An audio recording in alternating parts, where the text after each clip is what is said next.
जी, अस्सलाम वालेकुम स्टूडेंट्स।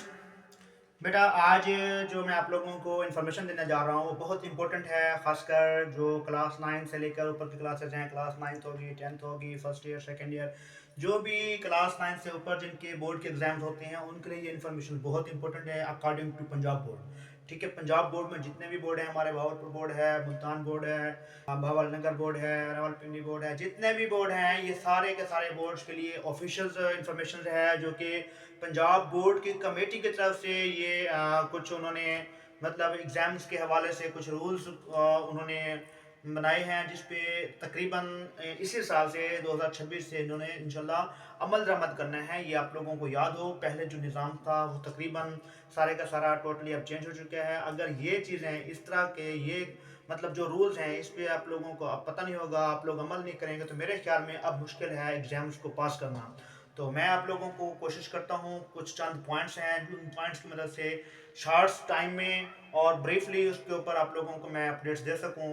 इंशाल्लाह आप लोग सुनिएगा, तवज्जो से इस पे अमल कीजिएगा। इंशाल्लाह आप लोगों के एग्ज़ाम्स में काफ़ी सारी हेल्प मिलेगी।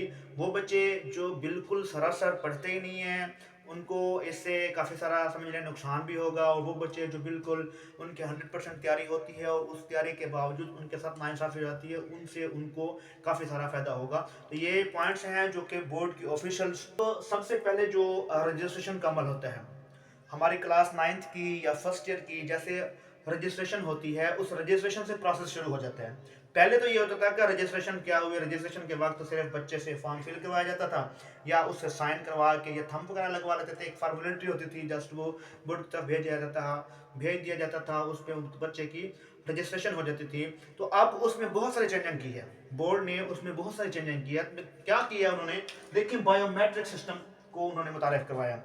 रजिस्ट्रेशन भी बायोमेट्रिक होगी और अटेंडेंस भी बायोमेट्रिक होगी, याद रखिएगा। जब रजिस्ट्रेशन का वक्त होगा उस वक्त भी जो स्कूल इंतजामिया होगी या जिस स्कूल से उस बच्चे की रजिस्ट्रेशन हो रही होगी बोर्ड में, वहां भी फिंगरप्रिंट्स, बच्चे के फिंगरप्रिंट्स दिए जाएंगे। बच्चे के फिंगरप्रिंट्स लेंगे रजिस्ट्रेशन के वक्त, याद रखिएगा। और जब बच्चे की रजिस्ट्रेशन हो जाएगी, मुकम्मल हो जाएगी, उस वक्त उसके बाद फिर जो एग्जामिनेशन सेंटर होंगे जहां पे बच्चे ने एग्जाम देना होगा, वहां भी बच्चे की क्या होगी, फिंगरप्रिंट्स ही होंगे, अटेंडेंस भी फिंगरप्रिंट्स के जरिए से होगी। यानी रजिस्ट्रेशन से लेकर जो पेपर्स के दिन तक अटेंडेंस और समझ लें उसकी अब क्या हो जाएगी, बायोमेट्रिक हो जाएगी। खुद होंगे, थंब लगाएंगे, अटेंडेंस होगी तो हम पेपर दे सकती हैं। पहले पढ़ा रहे हैं, पता है हमें भी कि किसी और बंदे की जगह पे कोई और जाके पेपर दे रहा है। ये वाक्य आप लोगों ने भी सुने होंगे, या अक्सर बच्चे आके बताते हैं बाहर कि हमने जी फलां बच्चे की जगह पे फलां बच्चा आया बैठा था तो उसने पेपर दे दिया, किसी की तस्वीर मैच होगी, किसी ने डुप्लीकेट स्लिप बनवा ली। ये सारा तरीकाकार जो पिछला पुराना था वो खत्म हो चुका है, याद रखिएगा।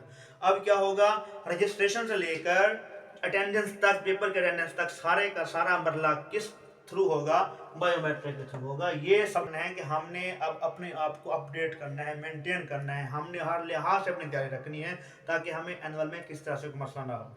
इसमें दूसरा उन्होंने पॉइंट्स मतलब उठाया है सेंट्रल मार्किंग का, मार्किंग